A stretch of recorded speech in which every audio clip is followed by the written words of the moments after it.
Hello everyone and welcome to my Strixhaven Premier Draft and also my Strixhaven set completion series number 55.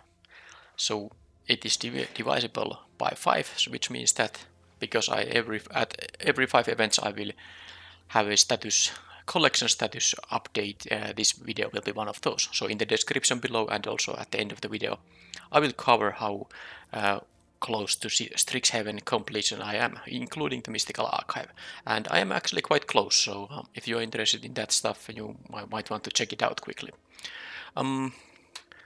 Yeah, actually, this is a mythic rare I don't have a full playset of yet, and it's also the best card in the pack, so I guess it's an easy pick. It is a 2-color card, but a 3/4 flyer for 4 mana is definitely good value in limited, and the treasure token is always nice, and of course the additional ability it gives to the actually to artifacts I control, not only treasure tokens. You get mana from them without sacrificing them. The pack had some nice cards, but nothing that matches up with the Galazeth Prismari. Now I took a blue-red golden card and I'm getting an Electrolyze here, which I think I'll pick. It's not the craziest card ever, but it's still good value for 3 mana. You can get rid of most 2-drops with you just pay more mana, 1 more mana than the opponent used for the creature, and you get to draw a card, so great value. And of course some 3-drops can be dealt with this card too. And if you're very lucky, you can have 2 1-toughness targets. So I will take it over things like Spectacle Mage, Pigment Storm, and the Prismari Pledge Mage. I think I'm more, if this pack came me back with all these Prismari cards available, I think I would take the Pledge Mage here. Devouring Tendrils and the Mage Duel, also very nice green cards. Also Bookworm if you want to kind of, go that route. But I'm not even sure which I would take out of these two. But I don't have to make that decision because, of course, after Galazeth, I will definitely take a Prismari card. Now, I do remember that my previous 2 drafts have both been Prismari, unless I'm mistaken. They might have been both Prismari, but that's just the nature of this format. There are only basically 5 base archetypes with some splashes available. There are some, I guess you can draft something like a blue-black. I think Sam Black made a podcast about the blue-black archetype that could be good if the colors are very open, but you miss out on the golden cards in that case. So there's nothing I can do about it. Look at these cards. Of course I'm taking Prismari cards here, so let it be a 3rd Prismari deck in row then. Negate is good too, but I'm just taking these actually this gold card tribal here. The Apprentice is really good 2-drop, so you can try to have some aggression with this thing because you can make it unblockable that easily. Here, the Illustrious Historian is a nice 2-drop, but I'll maybe take a 3-drop flyer. I might want to have I don't have anything to give it a discount for yet, but obviously I can pick still those cards. And the Historian is good, but I think I'll take the Evasive Threat right now. And maybe it's it's not an actual reason to pick the card, but it's quite funny that I have 4 blue-red cards as my first picks here. Do I even have enough different rarities? Oh yeah, look at this. Mythic Rare, Rare, Uncommon, and Common. Right, so Illuminate History is a nice lesson. Prismari Campus and Serpentine Curve are good picks. I think this Waterfall Aerialist is the least desirable card here right now. Decision is between these two. I don't have any learn cards yet, but if I get those good ones, I will pick them pretty high. But with the amount of double 2-colored cards I have here, I think I'm taking the Campus here now. I feel like I need to start picking some mana fixing so that I don't have to zip away my starting hands because they have only 1 color available.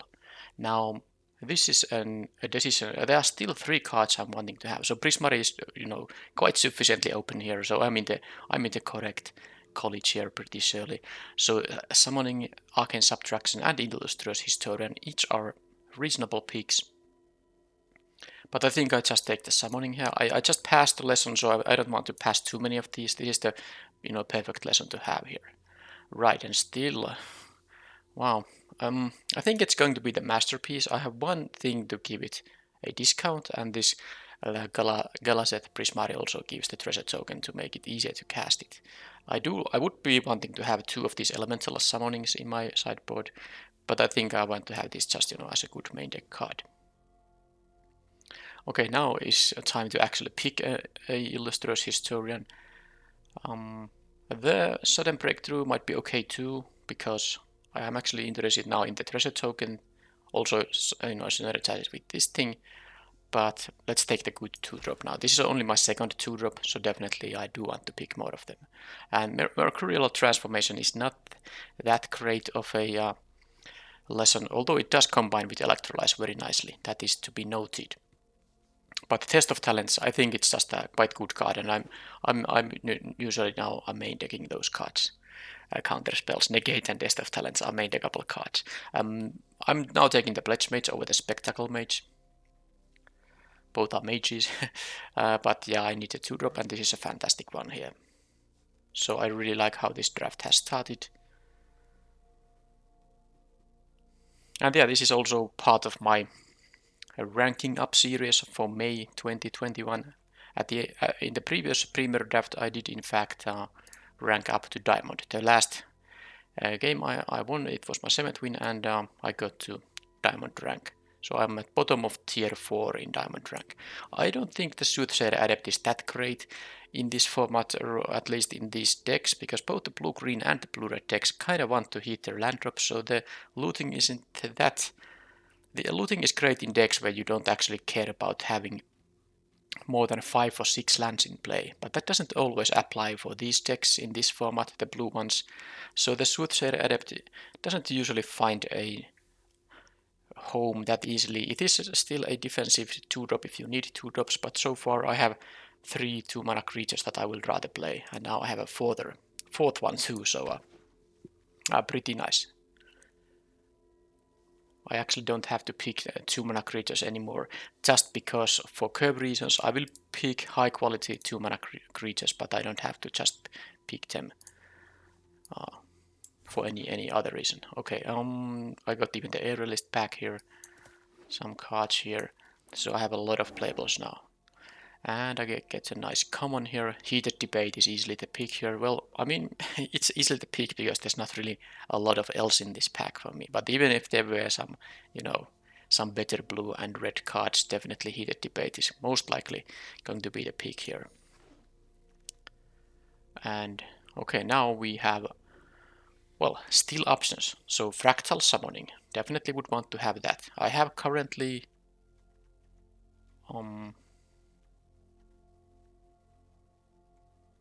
no, I don't have any learn card yet. So Fractal isn't actually, the summoning isn't their pick here.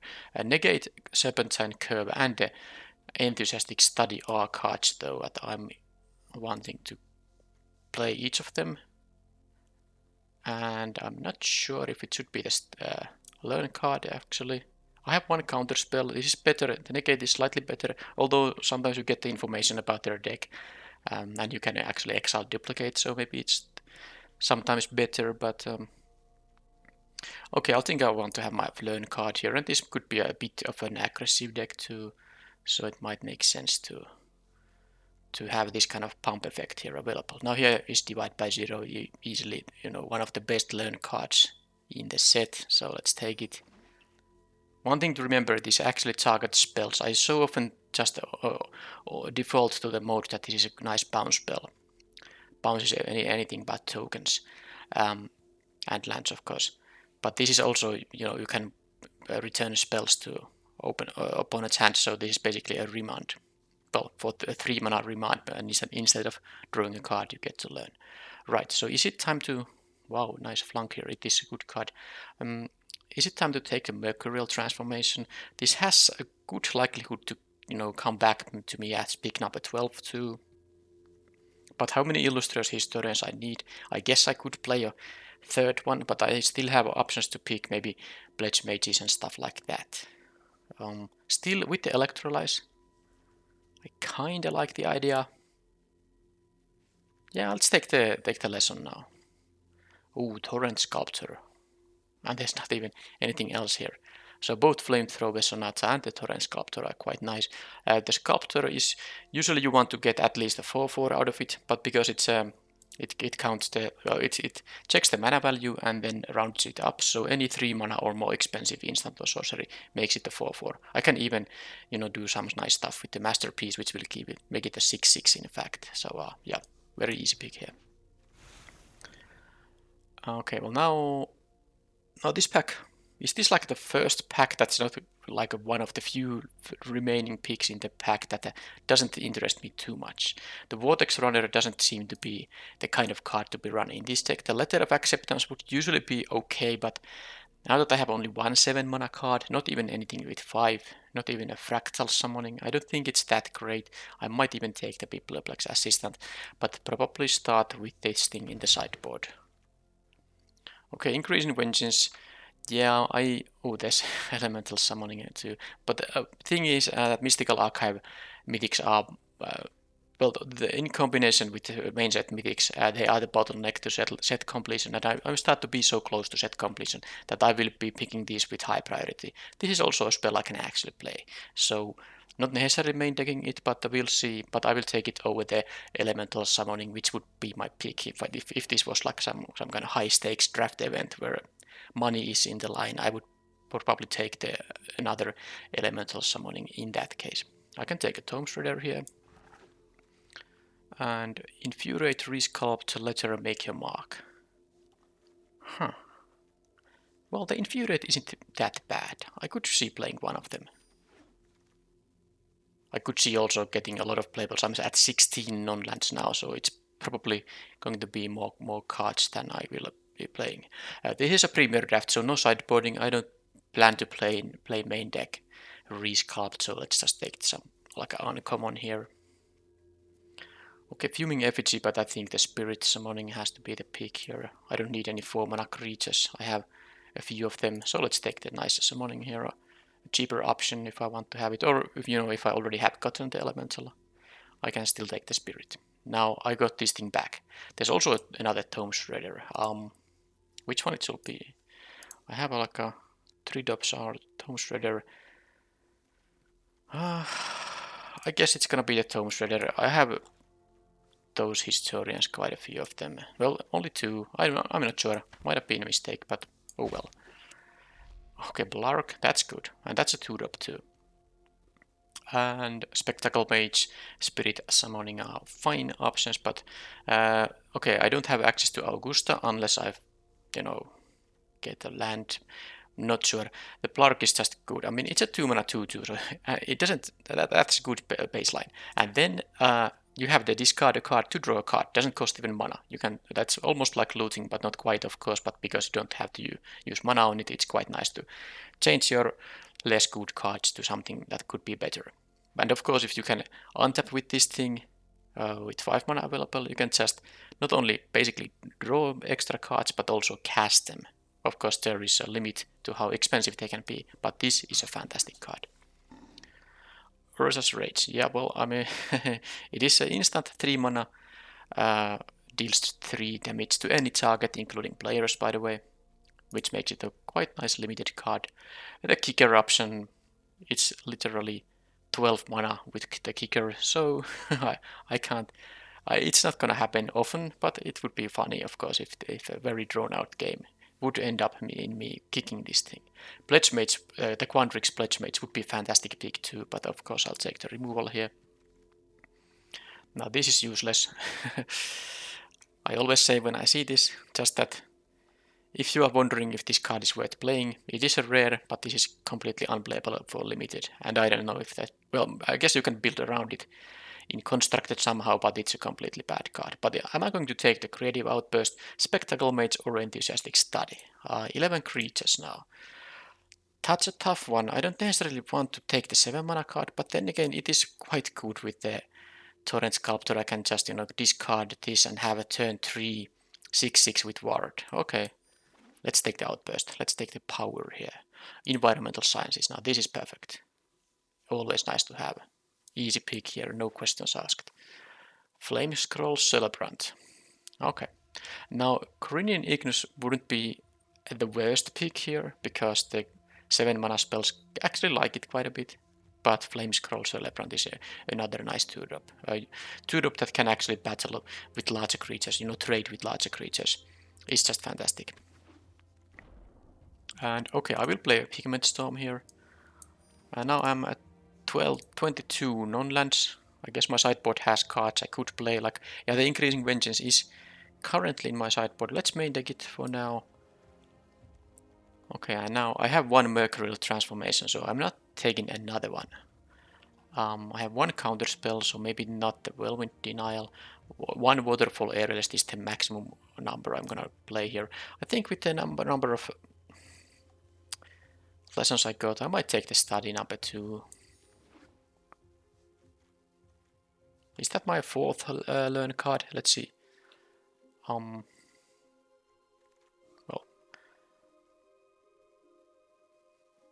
Befuddler. Yeah, I have my 2-drops that I'm going to play. Befuddler won't be played, and this is, like I said, best of 1 event, no sideboarding. I'll just take an uncommon here. And how about this? Another Spirit Summoning. Yeah, Team Pennant. Well, it's fine, but I'm not gonna find room for it in this deck. So let's take the thing that could be useful even when it's in my sideboard. And here are some cards I won't be playing, so who cares? Okay, I'm not gonna play this, but I can take 20 gems. Well, it's not 20 gems yet, but it will be, because I basically have completed the rares already in this set if I just opened all my packs. So that is 20 gems one way or the other. Oh, there's still a Silver Quill Apprentice here. Quite nice. Let's take it away. And yep. Okay, this deck seems pretty good. Oh, I accidentally took the common when there was an uncommon left. Oh, whoa. My world progress. Yeah, I don't actually care about the world progress that much. It's just like somehow some stupid min-maxing to take the uncommon when there are 2 options to take a common or uncommon. But I really don't. I mean, the difference in world filling is so minimal that, I mean, 1 point versus 3 points.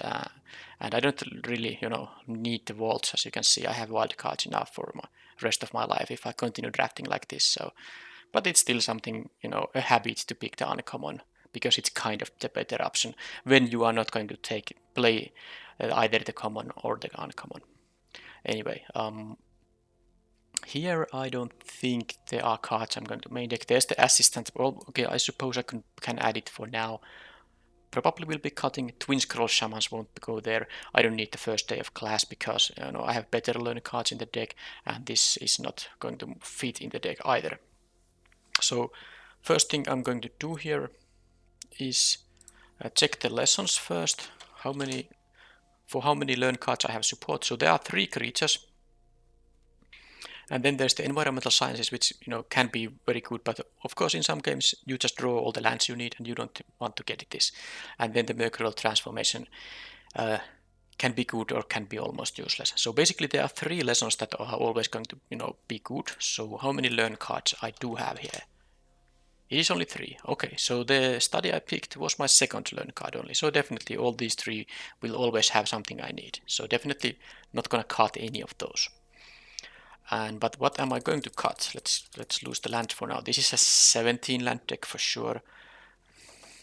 How many creatures? 13 plus, of course, the masterpiece is a creature. Well, couple of creatures in fact. And the divide by 0 and the studies are going to turn into creatures quite often. So I'm not having any shortage of creatures. I can cut creatures if I want to. How about the curve? It's okay.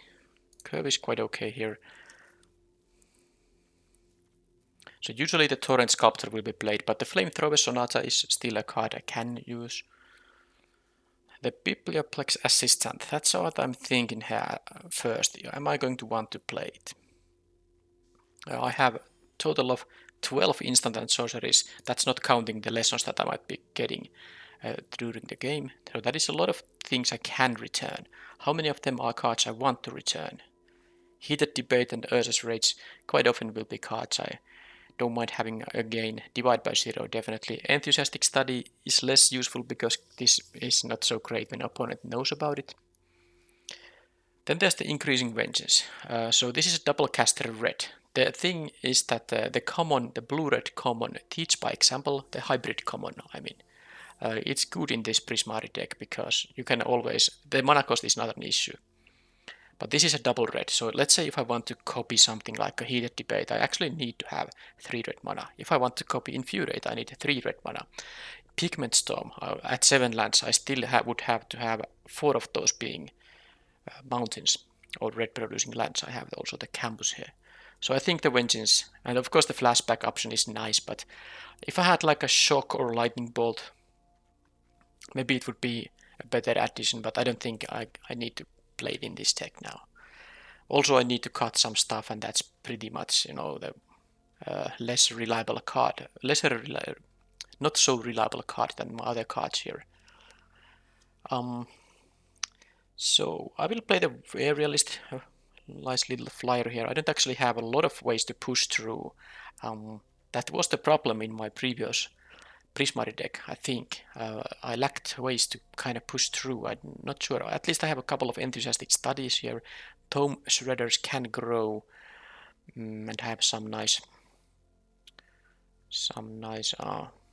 well, I guess the Outburst and the Elemental Masterpiece can help a bit. I don't have any Burying Books here. And Divide by Zero doesn't bounce fractal tokens, so it might be a bit problematic here to face some big fractal tokens. But there's nothing I can do about it too much. Even this doesn't actually turn it into a 1-1 because the counters will be added. Fractal is actually a 0-0, so this will pump a fractal even if I choose the 1-1 mode. Right, so I kind of feel like it could be the assistant still. But what if it's not an assistant, what would I cut? 1, 2, 3, 4, 5, 6. I will play all these 2-drops. I will play I guess one of the Tome Shredders, but I do want to have the creature because if I see what I'm doing on turn 3, I'm not doing that lot. The studies might not be good. I guess Divide by Zero and the Heated Deep. Well, I kind of maybe like to play 2 of those Tome Shredders because I have so much food for them. I guess they kind of are negative synergy with the assistant, so okay, I cut the assistant here. It's just a 4 mana 2-1 flyer, definitely overcosted for the stats, but of course sometimes the ability to get something very sweet to cast again is nice. But I think that's the cut, and I will now add the lands, which I'm assuming to be, well, there are more red cards, but I assume it's still, well, no, look at this. 2-drops are mostly red, and then there's a Test of Talent, which is not exactly a 2-drop. There's Prismari Apprentice is the only 2-drop that cares about red.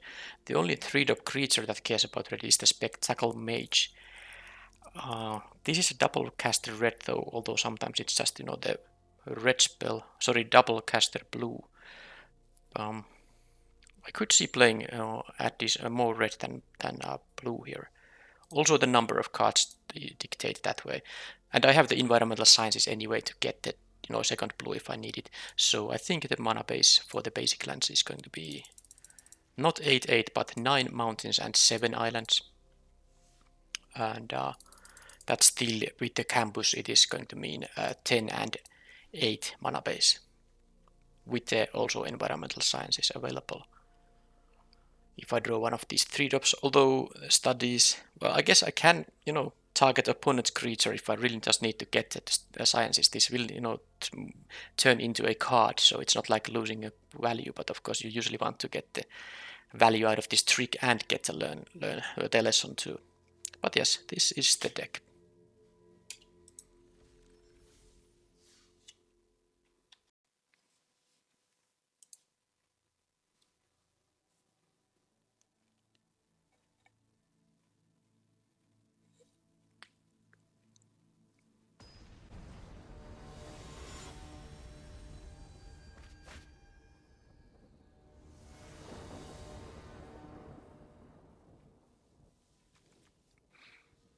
Okay, well this hand is very good.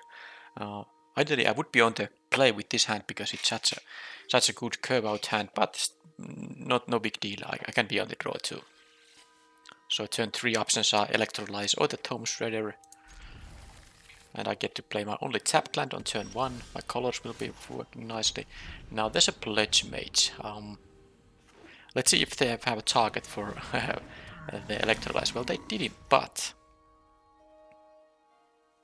if I play the apprentice, there's a chance they get to attack with it, and even if I play the apprentice, I can't attack it with it myself. Probably. Unless they tap out. Well, I mean, if they play an instant or sorcery, they can attack with this, and I can't. It's 3 damage to me. But I guess there's a scenario where I will play like an infuriate. Okay, let's do this. There's a possibility that I can attack with it, even if this stays as a blocker, because I have the infuriate, and I would be trading the infuriate on the pledge mage. So now it is actually quite fine, because I still have a post-combat pledge mage here myself, so I can attack. If they double block, I will of course just trade with the spectacle mage, although I could still use the infuriate. Now I can also just electrolyze this thing and attack for unblockable damage, but I'm actually more interested in doing this.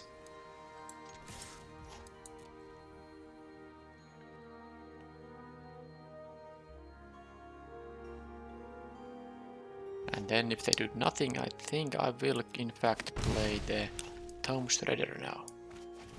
It can't do anything right now, but it was good use for mana, and then I can of course start exiling stuff, because I'm quite likely going to start doing, you know, casting my instant and sorcery spells now. Okay, opponent has also green in there. And that is denied. Okay, so they get to attack for 5. But that was gonna be a nasty card no matter what. Let's see if I have a good curve out now. I actually don't. That's a bummer. Well, I guess I could.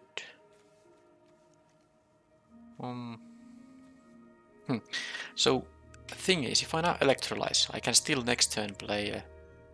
But I do have the infuriate too. I guess I want to have. Okay, I think I'm gonna electrolyze now. Let's just do it like this: kill the flyer and force them to have a. Trigger for the magecraft here.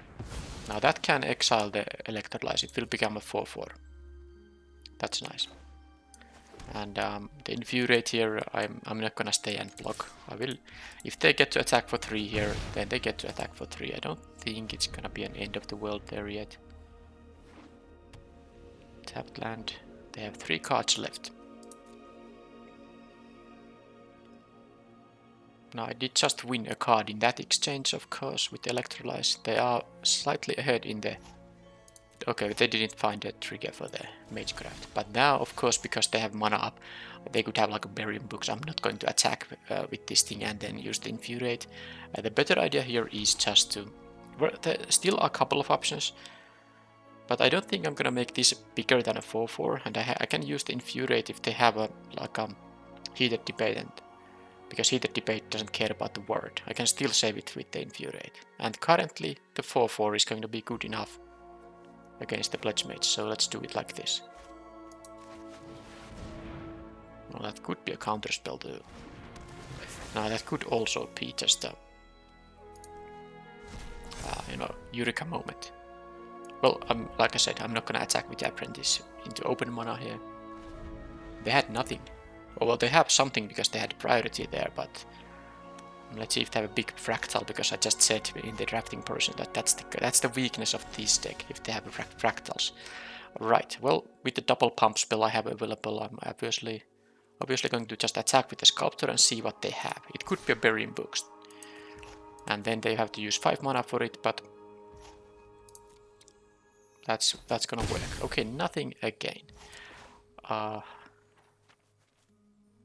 Let's take the Spectacle Mage and maybe.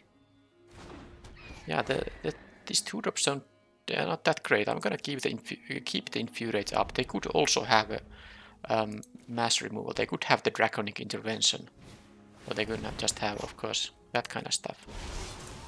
That's a possibility as well, that they just have 7 mana cards. But now I can start maybe, because what I can do with this apprentice here, I can deal a lot of damage because it's an unblockable, and I have +6 power. Do I even have a win here?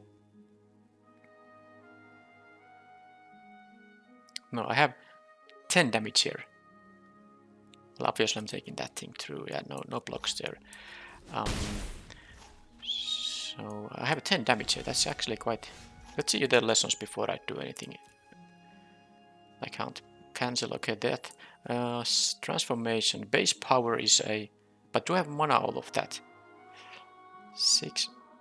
Oh, do I actually have mana? Because if I make it base power is 4 and 4.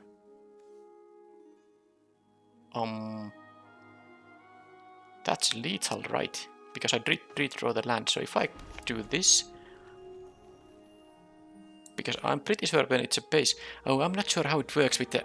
this is now my rules knowledge is actually a problem here.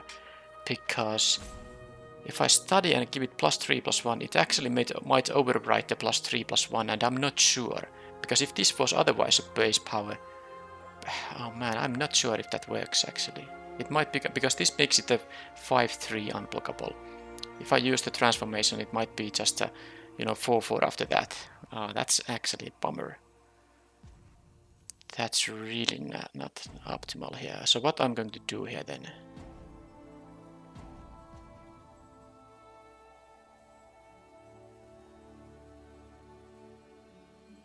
I can't risk it, right? I can't risk it. I think I have to just do like a very, very safe way to do it like this. They probably are gonna trade here. Oh, they didn't double block. Why didn't they double block? That was a mistake for sure. Because now I have the option to just save this guy. If I use Infuriate, I lose a bit of damage here. I don't want to do that. But if I use Infuriate, I can play both of my 2-drops, but I don't need them both.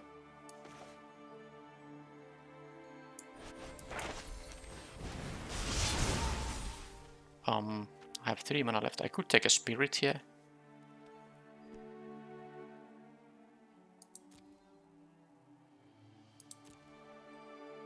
Can cast it with this mana.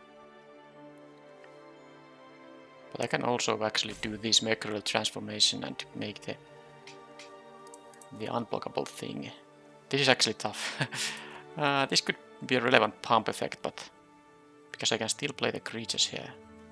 Okay, let's take the transformation and play something like a... I think the history... No, the Pledge Mage is blocking the Pledge Mage here. I can of course take the 4 here to do, and I still have the Infuriate up just as a precaution here. Yeah, I don't have to check the rules because I think that it's overriding the base power when it's been pumped, but I could be wrong there too. I just didn't want to gamble on me not understanding the rules correctly, and okay, they literally didn't do anything. Interesting. Yeah.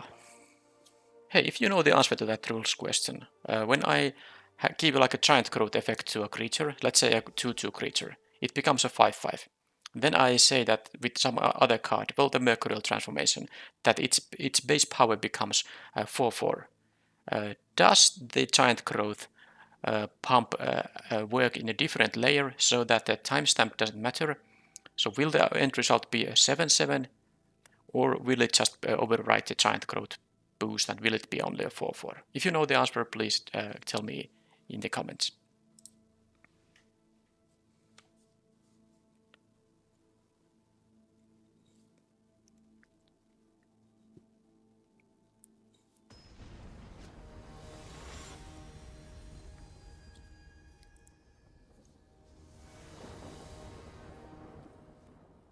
Now I get to go first. No 2-drop, but if I draw a land, I have most of my hand unlocked, and this, is a castable card if the opponent plays some target for it. So I'm gonna keep it. This hand will be good if I draw a land, of course, and I can also draw a 2-drop, so any land or a 2-drop, and I have a bunch of those. Because I had 15 lands and then plenty of 2-drops, so it was a very, very decent chance to find something I need. So now I need another red, because this makes the Pigment Storm a 4-mana card, but of course I do need the mountain for it. Alright, so that's gonna mean that... Well, that's not a red one. Yeah, let's just get rid of this thing now that they're tapped out. I know I could have you know, have the test of talents up, but they could have... Well, I don't think they can have that much. Well, either way, didn't matter. Well, there's an Urza's Rage. Do I want to kill this thing? I mean, look at my turn. It's actually not gonna be a very good turn, because this is like... What did I do? Ah, it has kicker, so let's not kick it. I do it right away before they get any treasures. Because otherwise the only thing I can do is like keep a test of talents up. So let's just start with the removal and hopefully find something. Well, I have answer for even this thing, but I'm now losing the race here. And I did draw the thing. Well, okay, fine. This is not gonna win me the game if this is gonna be how it continues, but let's see if the opponent can actually, because they have curved out very nicely. 2, 3, 4, well, I mean, yeah, 2, 3, 4, 5 drop creatures. And now they have a practical research which doesn't add to the board, but does refill their hand. Now, test of talents, I might be keeping up in here now. Oh. Well, yeah, I can, yeah, because that of course creates me the treasure token, which I can even tap for mana. So yeah. So that I don't have to sacrifice it when I use the mana on a, you know, a instant or sorcery. I don't think I want to. I want to counter something like a removal. Of course, it doesn't work against heated debate, but if they're gonna debate the Prismari thing, I can infuriate.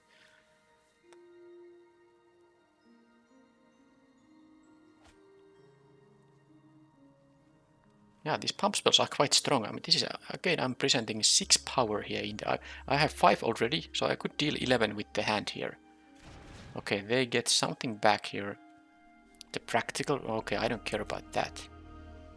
If they tap out on this thing, I will have a very good enthusiastic study. They block the spectacle mage. Okay, that, well, I can kill that too thanks to my pump spells. That is very, very pleasant.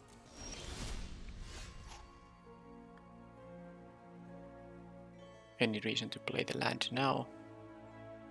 Well, they are tapped out, so I have mana for my pump spells. I don't have to show them any information, so I will just attack with both of these and play the... Actually, which one? Now, if I play the study, that's going to mean that... Oh, they actually didn't play this assistant, so they... Wow. They just, you know, exiled it, but didn't cast it. Right, so... Okay, this gives me 1 additional trample damage, but if I infuriate, I can actually play the 4/4. That's gonna have to be the... Do I have mana too? Because the 4/4 will be a 4 mana spell. Let's count. I drop a land. I can use the infuriate. Yeah, the token. Okay, let's...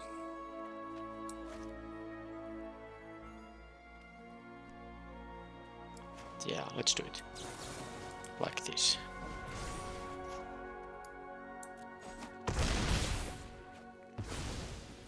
So actually, I made a slight error there. Of course, if I don't use this, I don't get my...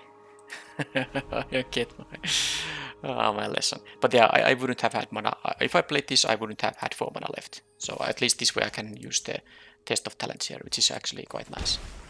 So I'm not that... yeah, you can express something. Is that like a... Oh, that's a very good card. They have 2 of those. But I'm just interested in countering stuff that actually does something to my things. Let's see if they have another creature that can block these, but I still have the study here left. Okay, well, they did have a creature, but... am I gonna attack with both? Then they know something is up. But I don't want to miss 2 damage here. So I will attack with both.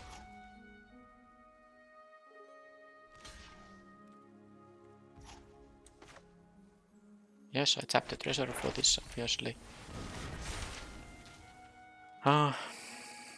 So am I willing to... Am I willing to not... I mean, I have the test of talent. It would be annoying if they have something great here now on their turn. I guess I'll still take the summoning. I can now cast it. So... I will leave my, you know... Because the 2/1 is not good when they have the adapter, it's just straight with it, so that's... I could have played the Celebrant and left the test of talents up. but this is just now. I hope whatever interaction they have is instant speed and they don't fear a counter spell. Or if it is a heated debate, then I couldn't counter it anyway. Oh, come on. Oh, man. At least they don't have a blocker for this thing, but that... I had the test of talent. Well, the good news is I still have here a a board that can kill the opponent, and I have the test of talent for the next big spell. But they could easily play a creature that makes me unable to attack, and that's it. Because the Soothsayer Adept and also the Blood Age General can deal with this. I guess I can find my... No, I don't have a way to return my stuff, so Urza's Rage is no answer here. Oh man, that's the counterspell thing. I mean, it was so convenient to play the 4/4 on that turn, but if I didn't, I would have just countered them and the Flyers would have most likely won the game. Now I don't have... I can't even attack with the Pledge Mage now. So let's see the options. Celebrant attacks and the 4/4 attacks. So what's gonna happen? The Celebrant is gonna be blocked with either of these things, and then a double block is gonna commence for these things. I have most of my removal and stuff. I mean, it doesn't seem like it makes any sense to attack here. The good thing is that they can't actually loot or scry because the Celebrant is gonna make them. Celebrant has the ability that activated abilities, ping the opponent, as you can see here. So they can't use any of these abilities. They can, but it's gonna be very costly. I don't think they want to do that. Also applies to the scry in the land. Okay, that's funny at least. Sure. I guess maybe I should play the lands. I don't think I have any discard effect. Thing that involves discarding. No, I don't think I do. So I might want to play all the lands for the Celebrant here. Okay, well, these draws aren't gonna help me win here the game. Opponent can clock me with the Spectacle Mage. Yeah, the Explosive Welcome, and of course the opponent used them when I'm tapped out. Well, that has to be tested. There's no other way. At least I see what's in their hand. So let's see the hand first. Okay, only lands, so both are having lands. This gets exiled. And Library has Heated Debate, Trickster, Horror and Will, these things. Okay, they have strong cards there. So it's really a top deck war here now.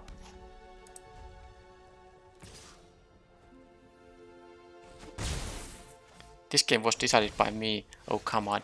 Also by me drawing on lands here, although opponent has drawn a lot of lands too. They might even take a damage here, even though because the looting is quite valuable there. But yeah, if I countered this, I mean, they had nothing to deal with the Flyers there. I lost both of my Flyers in there. They had these two. Yeah. Okay, they found one of their things.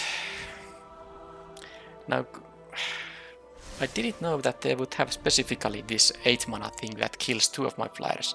I mean, I was able to... I mean, even if they kill one of the Flyers, I still had one of them left. So... Did they draw the Enthusiastic Study there?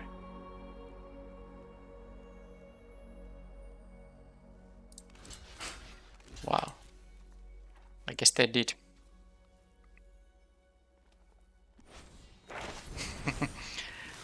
Why couldn't I draw it? I would have actually just won with that thing. Well, maybe not win. Well, I at least forced them to block with several guys. That... out of Frost... Okay, well. I take all back. It wasn't frustrating at all. Their one loot actually was here. Lethal for them, but yeah.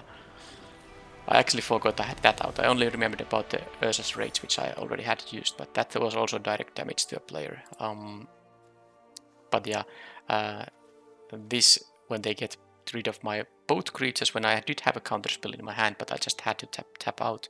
Both of my clocks were killed by this one card, and then I proceeded to draw mostly lands, so that was kind of frustrating until Electrolyze was just enough to win.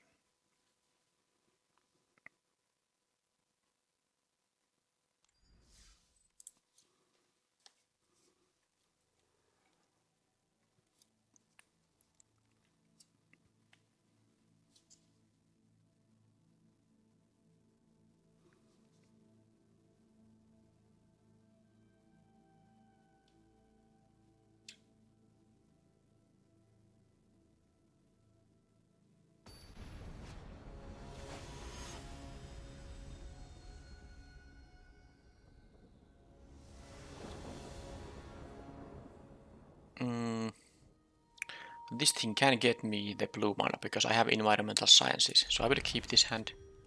I'm also on the play, so the Celebrant can maybe clock the opponent unless they... Oh, this is gonna be good too, but I think... No, I will play Blark first. I'm not gonna pump this anyway, the 2-2 is better. If they have a 2-2, the study will be great here. So do I want to rummage? I don't think I'm gonna rummage quite yet. Rummage is the, comes from rummaging goblin, the ability to discard a card to draw a card. That's what it means. I just add to board and let's see if they have some blocker. Don't have the biomathematician. Would be annoying because the 1/1 token can. Okay, that is fine because they are going to take some more damage here now. And if they want to trade, it's fine. Of course, they will only trade with a trick of mine. Oh, that's perfect. That is perfect.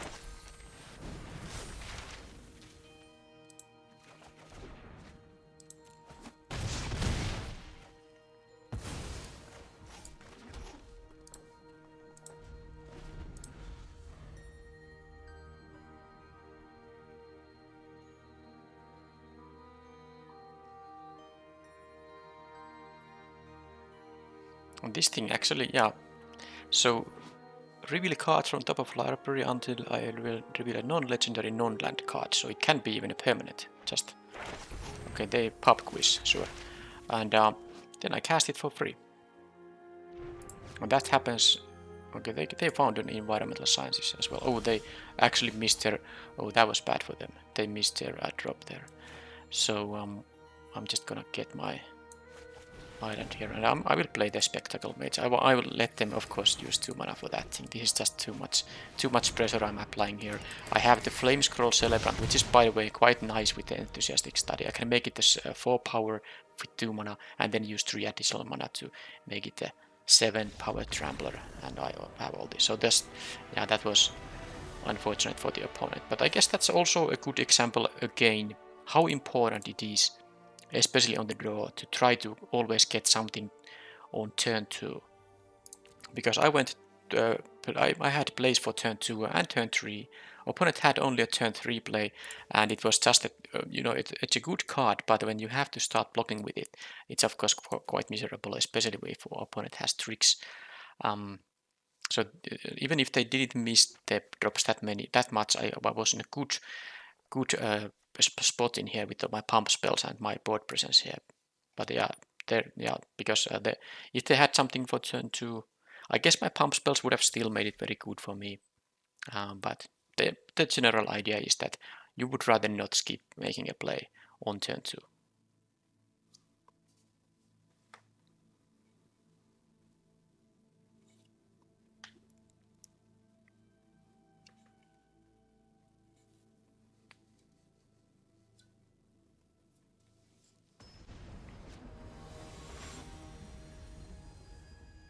Mythic rank 60. So I will get a nice amount of matchmaking rating if I happen to win this one. Because of course your MMR will change even if you haven't reached the mythic rank yet. Hand is, by the way, quite nice. And it will only start mattering when you do reach mythic rank. Okay, so one of these blue, green, red decks again. They are pretty popular, so I'm not a surprise. These things do have a lot of fractals, so it's kind of scary now.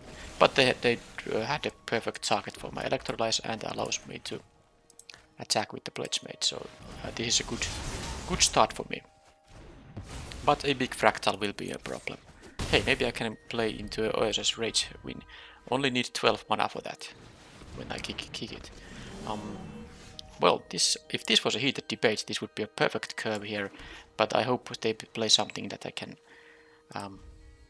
kill with the Ursus Rage. Of course, next turn I can kill it with the Pigment Storm.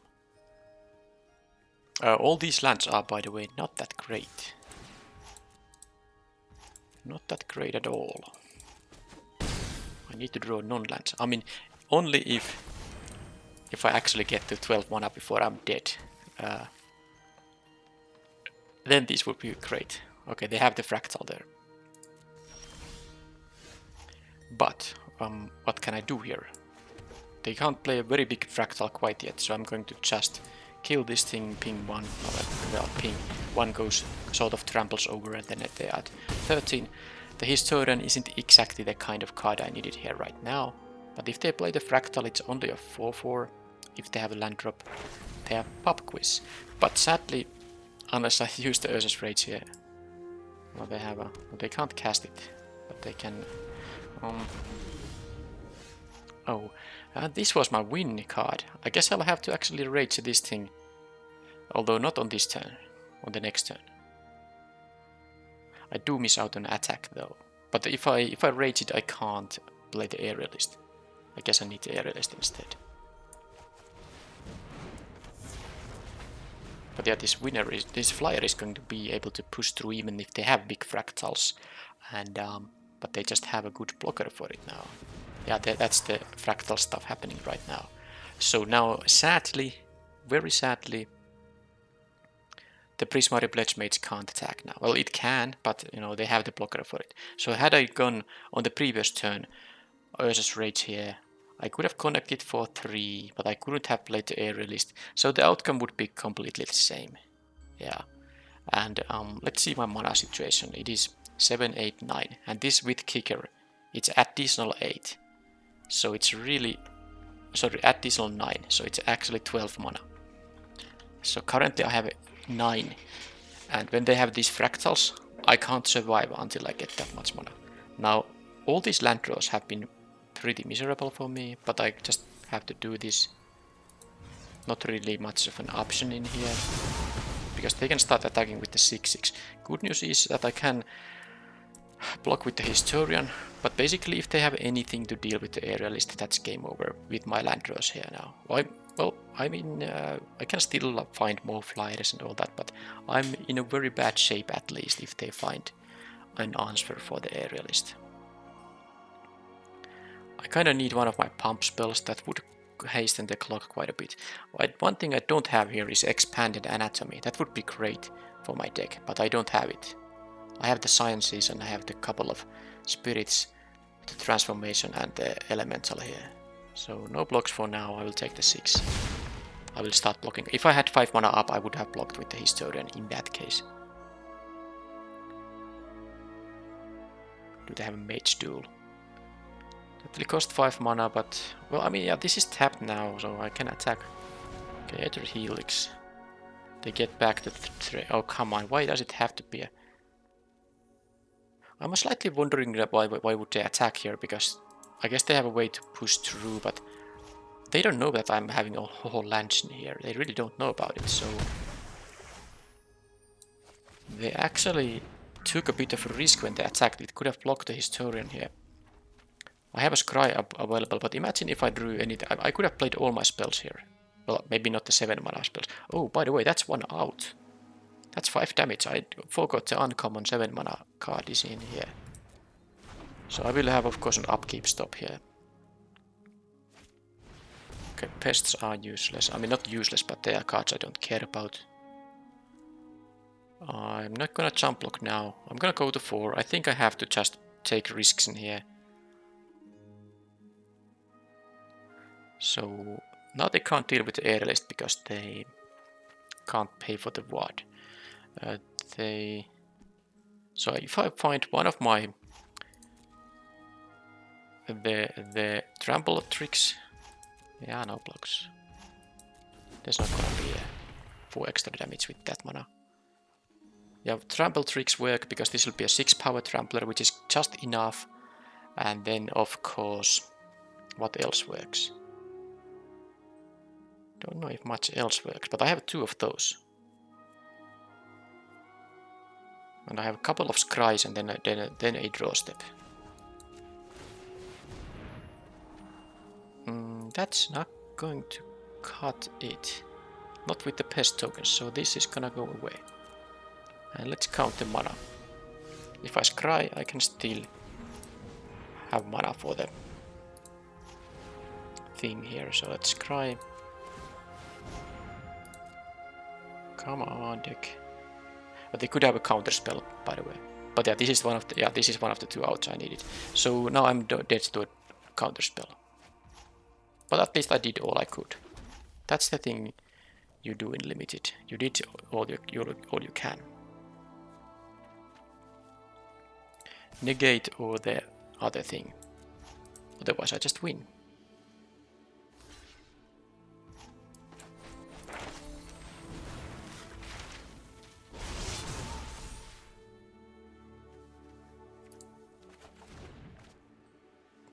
That's it. That was exactsies. Well, again, they flooded here in the middle game, but I found exactly what I needed, just like in the Electrolyze, the top decked Electrolyze in the previous game, or what it was. This now was with the help of the scry. I found my out there. It would have been easier if I didn't flood out in the middle stages that much, but can't really whine much. 4 games, 4 wins so far.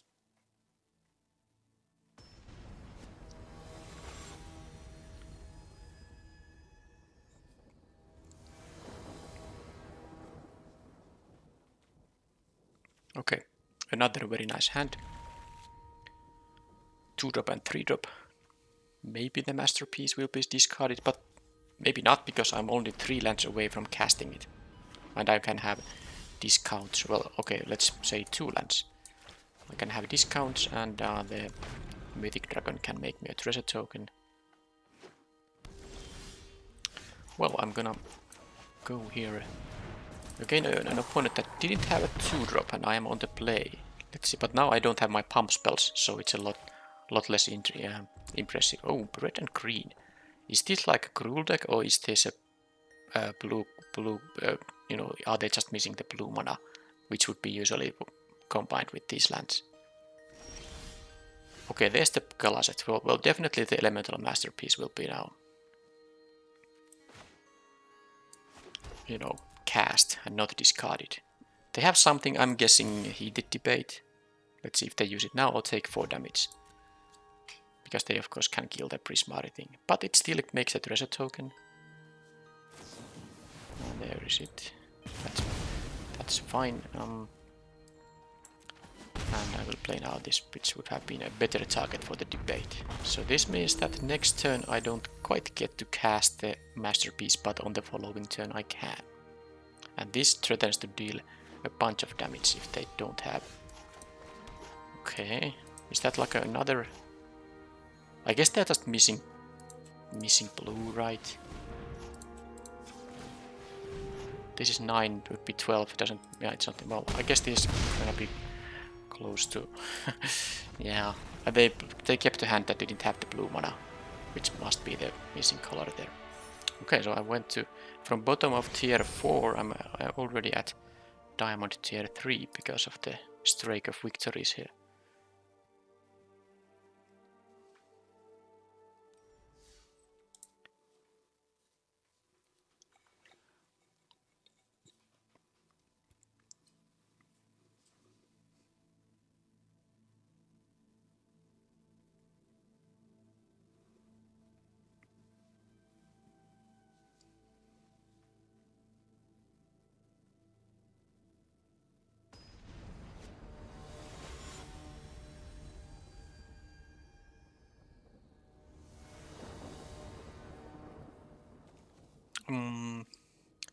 that's good.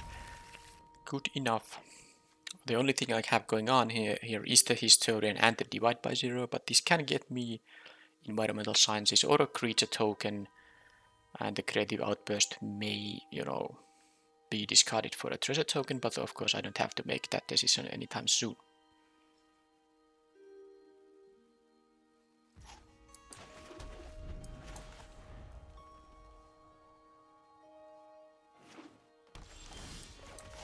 Land is good.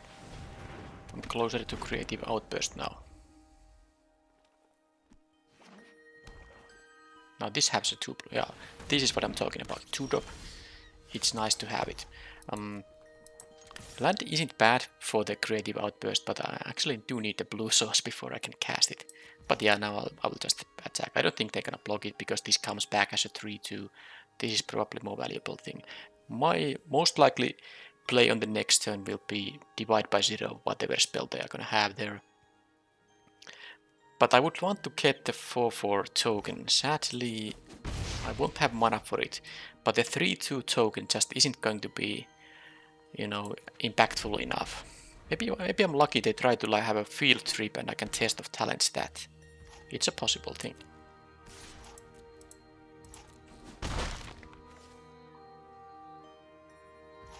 Nothing. Well, I can leave the Divide by Zero for my next turn because I don't have actually a 4-drop, and there's the island. So Creative Outburst will definitely be kept in my hand. This is actually pretty nice. So Doomblade on that. Well, yeah, you can Doomblade that, and that comes back. Wow, that's really what they wanted to do. I'm not gonna Divide by Zero that. I mean, I could have also countered it, but why would I counter it when I get this back as a 3/2? That just makes no sense to counter it. Now I could divide this thing if I... But actually, no, it's not necessary. I will just return the Historian. I can also play the Blarg, but I'm not going to... That's interesting, actually. I'm not gonna start using this ability anytime soon. I have so much to use my mana for. But if I'm forced to use the Test of Talents here, I would rather play the Blarg than leave 3 mana on you. I guess I will Divide by Zero in that case. Just this, if nothing else. So I will just take another 2 damage. This will enter tapped, so it can't block the Scarred Colony here. So let's see what they do, and then I will end of turn return the 3/2. Oh, they really... Are they having like a handful of removal or whatever? Anyway, that's funny. The Doomblade now basically didn't do anything. Lash, that's fine. I mean, they have a mono removal hunter, but that's perfect for me. I will now play the Blarg, of course, and have to. And I think this is worth fighting for. I will Test of Talents most likely their next removal spell if they have more of those. And obviously I will still take the damage here. Professor Onyx is something I can't Test of Talents. This is one of the scenarios where Negate is definitely the better one. But Divide by Zero here is going to be the play now. And I will be taking... So there's the middle ability is opponent sacrifices creature with the greatest power. Okay. Okay then. I can Creative Outburst it. But that means that the elemental summoning won't be that great. I think I should take the spirit here instead. I will sacrifice the spirit rather than the Blarg.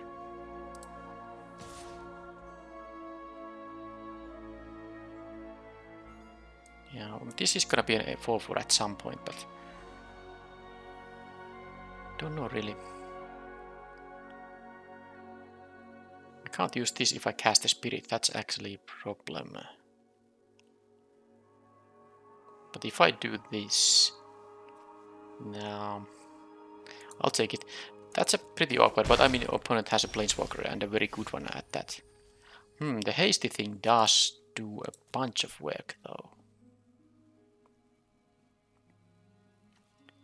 I don't have any reason to rummage up. Of course, need to have my land drop in here. So, okay, are they gonna just play the Onyx, or are they gonna go for some kind of a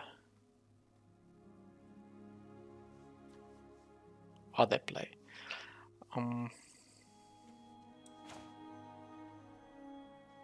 I think I'm gonna just do it like this.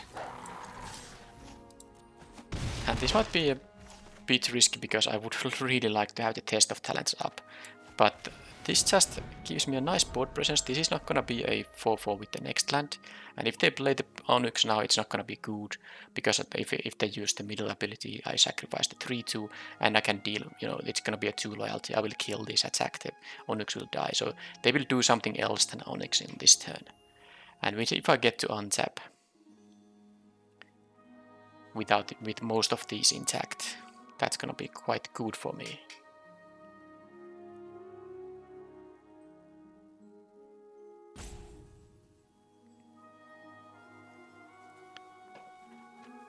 Now that is 5 damage to any target, but the opponent is at 14, so that's not really a game plan currently to try to burn them out with the outburst. But now it's very interesting to see what's their play this turn. The Shredder can grow. Okay, Devouring Tendrils is very good. They get also life from there, get to deal with this very cheap. And they have, okay, yeah, well this is exactly their kind of a horror scenario here. So if I let this resolve, yeah, I can't trade here, even if I wanted to, because it's gonna be a 4-4 on the next turn. But if I don't draw a creature, they cast this, it goes to 6 loyalty, and I can no longer burn it. But yeah, they had 2 targets from a counter spell. So if I didn't, let's say I had an option to not play the Tome Shredder because it has haste. I could have just played the Spirit Summoning and attack with the Plark in there. And then I could have a surprise hasty attacker to deal with the Professor Onyx and counter their removal stuff. But it's too late now. Now,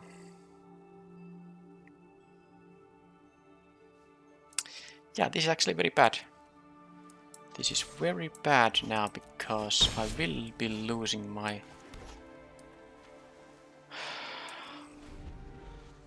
yeah, the land was just... Why did it have to be a land? Any creature... Okay, cultivate. I am happy about that, by the way, and that can resolve. They can't no longer play the Onyx. So I will outburst the Scarred Colony for sure now. It will become a 4-4. And then they have, I guess they must have some kind of spell here, because they otherwise would have gone with the Onyx. Or maybe they just want to scry, don't know. But let's pass and see what they're gonna try to do here. I think I'm not gonna take the damage here, so 5 damage to this thing.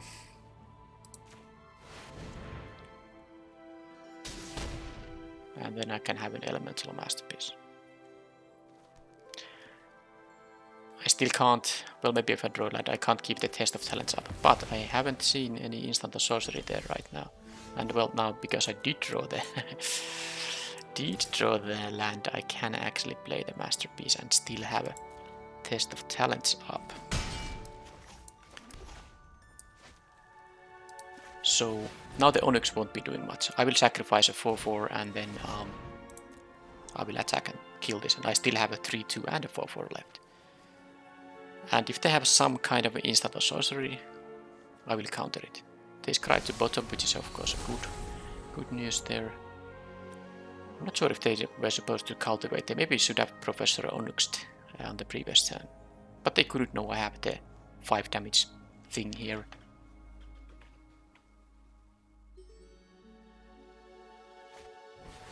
That resolves.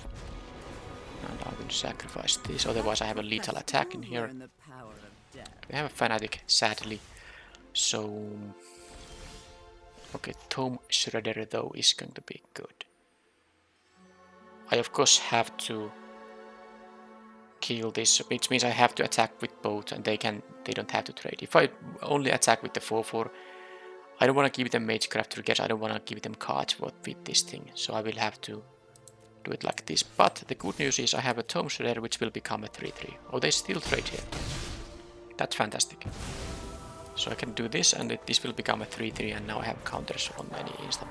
If they still have removal, and they have had, look at this, Doomblade Lash, Devouring Tendrils, Mage Hunter's Onslaught, that's 4 removal spells plus the Planeswalker there. But if they have more, I am ready for that stuff. If they have a big creature though, well, not with that mana. Okay, that's not a big creature.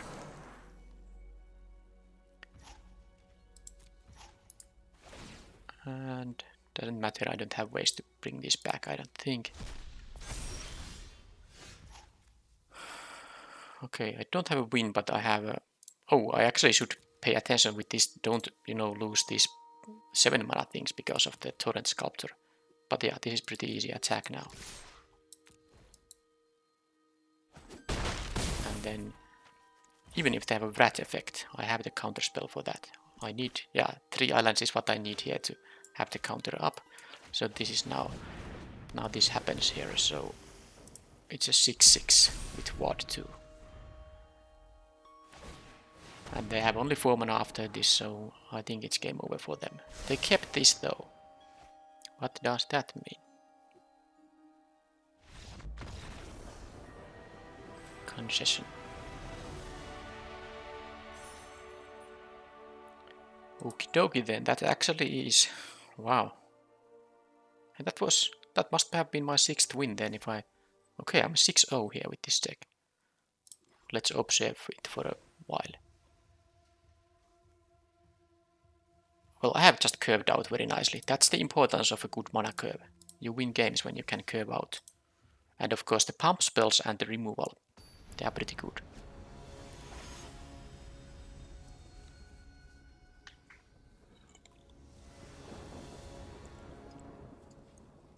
Okay, I go first.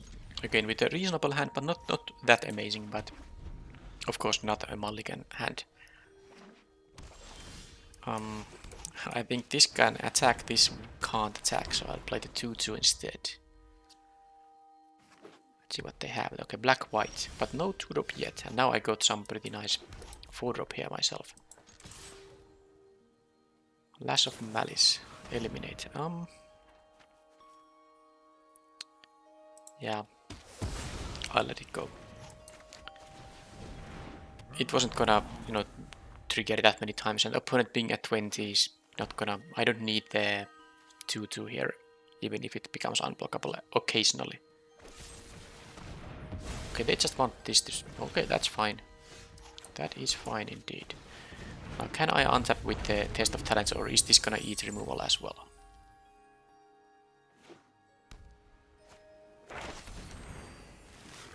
They will learn a lesson now.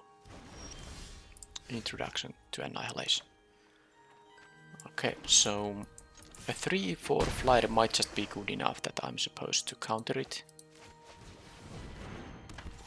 Although I do draw a card, and that is actually quite interesting.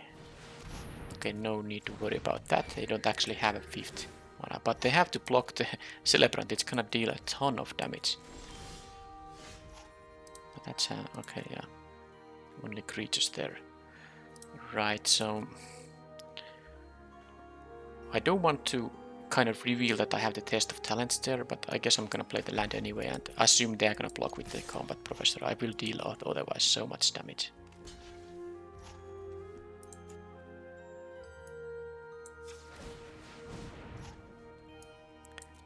And I can play now this, and the Treasurer will tap for counter mana. So I think the 3/4 flyer is good enough. Although drawing the card from here, well, they can't still do it. So I guess I don't have to worry about it. Now if they, yeah, now it's just for tempo. If they used 5 mana to get rid of the Galazet, of course I will just counter it now at this point when I have 7 power and they have 13 life and no board. Sealed Mage is fine. Well, this can't be countered. I don't even have to pay life here. So yeah, that's pretty obvious move. Resolve, decline. And I can of course attack with the... I could increase the Tome Shredder's power, but I'd rather go for 2 points of damage here. So that was like quite fast game again. By me curving out, opponent stumbling a bit, and that's all I need. Of course, good cards are helping a lot too. Yep, now I just win. I entered search because this is victory now. So they had returned that. Okay, they were splashing for red. Okay, so this Prismari deck, it was a third in a row. And I guess the previous Premier Draft was 7 winner too, but this was in fact... this deck went to 7 wins without losing a single game. So I was lucky in a sense that even though I flooded in few of the games, I did end up top decking exactly what I needed after the flood. So and then some of the games I just curved out. And I do say that for this kind of aggressive blue-red deck, I think I like the Infuriate and the Enthusiastic Study even more than before. These are very key cards to allow your creatures that don't have maybe more than 2 or 3 power, they can push through the opposition with the help of these pump spells. So I think I will need to keep that in mind if I end up with this archetype in future. Well, that was the deck. I don't know if there's anything to say. There was the Mythic Dragon, of course, which helped a bit, and the Sculptor was very good at times too. The Ward 2 is quite nice here, making it hard for the opponent to deal with it without losing some tempo. But otherwise, it was mostly commons and uncommons. So, what to say? Let's take the prize here. And actually, like I said in the beginning of the video, this next part will cover my current completion status of Strixhaven and the Mystical Archive. And here is the event result breakdown.